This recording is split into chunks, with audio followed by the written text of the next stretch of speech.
Yeah, I realize I just did a build-up series for Spider-Man Homecoming, but War for the Planet of the Apes comes out this weekend, and I feel I kinda sorta should do a build-up series for that too. Because if you remember, for my anticipation list for 2017, War for the Planet of the Apes was number 3 on that list, behind only Spider-Man Homecoming and Star Wars The Last Jedi. But I have realized as the year has gone on, I really haven't done anything to build up for this movie. I mean, I didn't even make a trailer review reaction video for any of the trailers that came out for this movie. And it's not that I didn't want to, I guess I was probably just really busy or just really fucking lazy at the time, so I just never got around to that. But I really want to do some kind of build up for this movie because I am really looking forward to it. So, what I'm going to do is I'm going to talk about the 2 previous movies in this rebooted Planet of the Apes series. Because let's be real, I certainly do not have time to do a spoiler review for every Planet of the Apes movie that's ever been made. I really can't say I've seen any of the old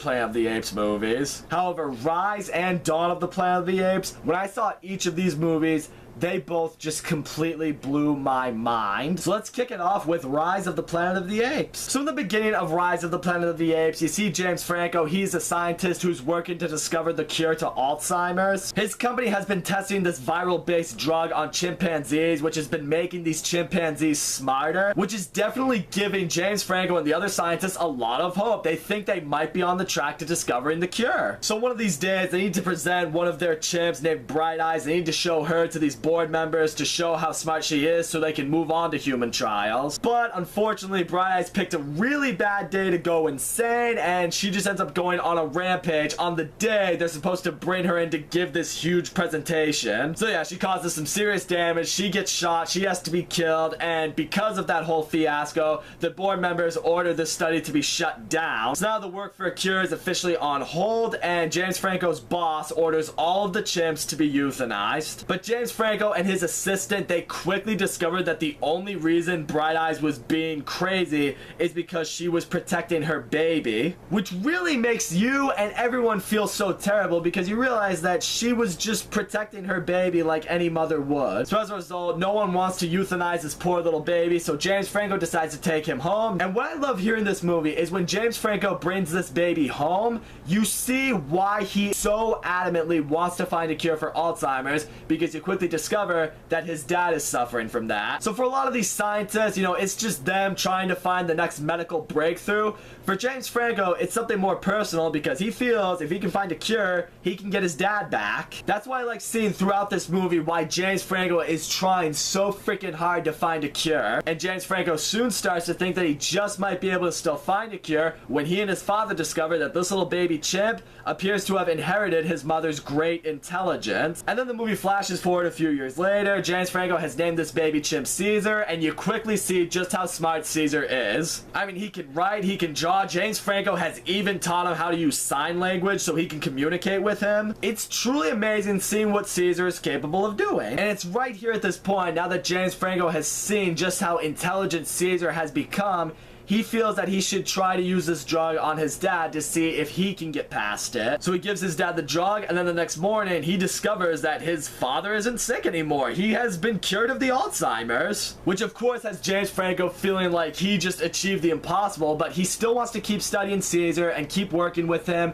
and seeing if this drug can lead to some other mental breakthroughs. But what I like seeing is he also starts dating this veterinarian, and she warns him, it's like, look, it's great that you have this relationship with Cesar, but he's going to grow into a very large, powerful animal that you're not going to be able to control. And it's even more in the fact that Caesar's a really, really smart animal, so not only does he still have his animal instincts, but now this, you know, heightened curiosity, it's getting the better of him on a few occasions. He is causing a little bit of trouble for James Franco. And now it's around 5 years later. Cesar is now a full-grown chimp, and it's because of his intelligence. He's starting to wonder who he is a little bit more. He's starting to think, is he just a pet? So now it's around here. James Franco decides to tell him the truth of where he came from, why he's so smart. So now James Franco feels it's time that Cesar be with his own kind, so he sends him to this ape sanctuary. And right here is where I feel the movie only gets better, because one of the fears I know going into this movie, and even for a little while in the beginning, you wonder, it's like, alright, is Cesar gonna be more of the side character in this movie and James Franco's gonna be the main character? Here is where the movie really shifts more towards Cesar, and I love that because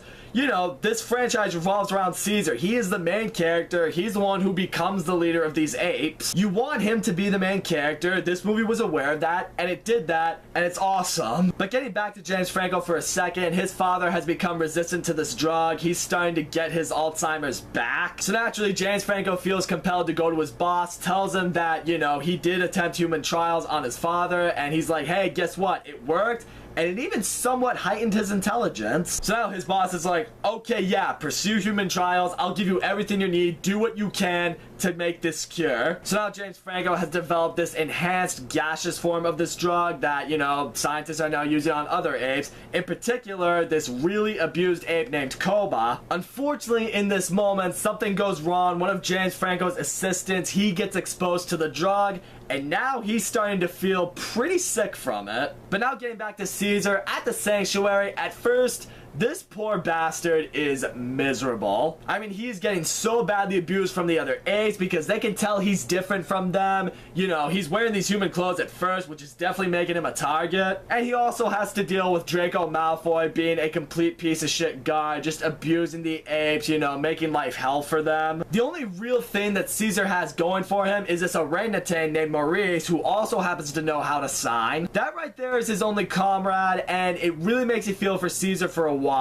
But what I really love seeing is you really do start to see where Cesar's intelligence really starts to become an advantage for him. He soon sees that there's this gorilla who's been trapped in this cage. He's only confined to that. He's not allowed the freedom and the play that the other apes get. So one night, Cesar is able to unlock himself, unlock the gorilla, allow the gorilla to play for a while, and because of that, the gorilla's like, alright man, I owe you. What do you need? I mean, he doesn't say that, but you know, he conveys to Cesar basically that. You know what I mean? And Cesar's just like, well, if you can get the douchebag chimps to stop picking on me, I think we'll call it even. And so later the next day, the chimps, led by the alpha primate Rocket, you know, they all go to pick on Cesar again. But this time, the big gorilla, he comes, you know, protects Cesar. He's like, hey, all of you better fuck off, or you're gonna have to deal with me. And right after this, Rocket and all the other apes, they start holding their hands out in that submissive gesture that, you know, apes use with each other. So, you know, Cesar's going around giving everyone their permission,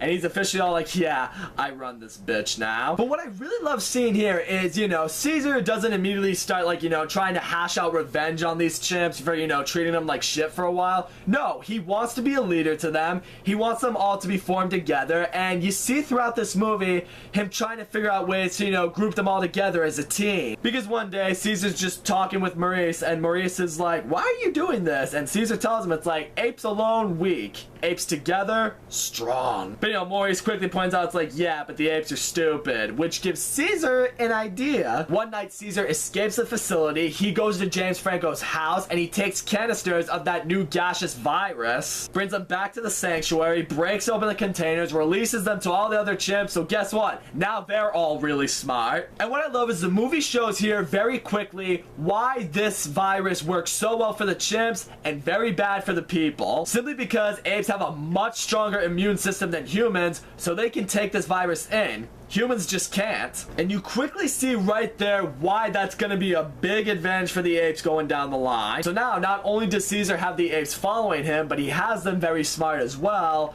And it's at this point, Draco Malfoy starts to notice all the different behaviors and all the chimps. So he just storms into the sanctuary all pissed off, you know, trying to get everything under control. And at one point, Cesar grabs his arm, and we get what is probably the most iconic moment in the whole movie. You know, Draco Malfoy's all like, get your stinking paws off me, you damn dirty ape. And Cesar just yells, no! Which when you hear for the first time, leaves you like...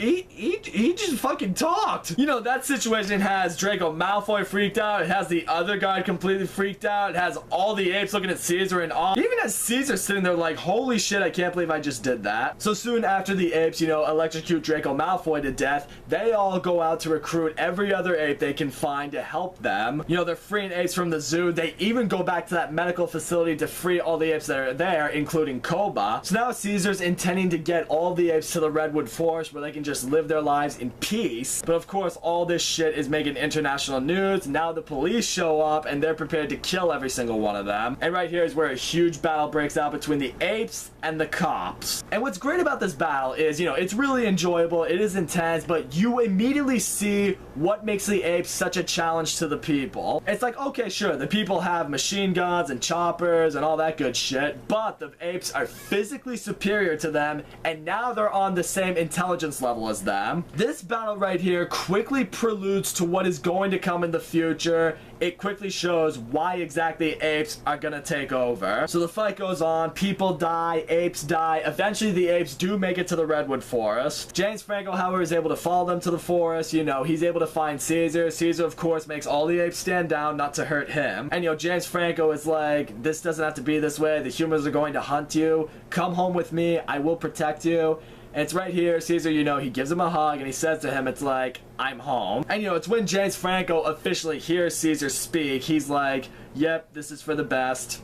I gotta leave him here. And then the movie ends with, you know, the apes, of course, following Caesar's lead, and them all just enjoying a new life in the forest. So all in all, I think Rise of the Planet of the Apes is a really awesome movie. James Franco was great in this movie. I really bought him as a scientist. I really bought his motive for wanting to find the cure to Alzheimer's. I guess it's not that far-fetched to buy him as a scientist because I think James Franco is going for his PhD, trying to become a doctor, something like that. Who knows, maybe he already is. I don't really keep up with celebrities. But where we really gotta give the credit to is Andy Serkis as Cesar. Holy shit. Andy Serkis continues to show that he is the king of motion capture. I totally bought him as this really intelligent ape, Cesar. And Cesar himself was just such a great character. I mean, not just with his intelligence, but with his motive, with his intentions, you know, just seeing what he is capable of doing as this really smart ape. He had such good character development too. I really love seeing him slowly but surely become this great leader to these apes. The visuals in this movie are fucking awesome. I mean, you see all these people that are doing the motion capture for these apes. All these apes looked so real. This much CGI in a movie could really look fake. It never really did throughout this movie. The big action scene that happens in the end is really intense, and it's awesome because you know that's a prelude to what is coming. I love the story, I love the directing, I love how it did set up for this franchise. And in the end, if you're gonna reboot a franchise that's been around for a while, this is definitely the way to go. So that's all I gotta say, guys. Thank you so much for watching my video. Don't forget to leave a comment, like, subscribe, and I will see you all next time.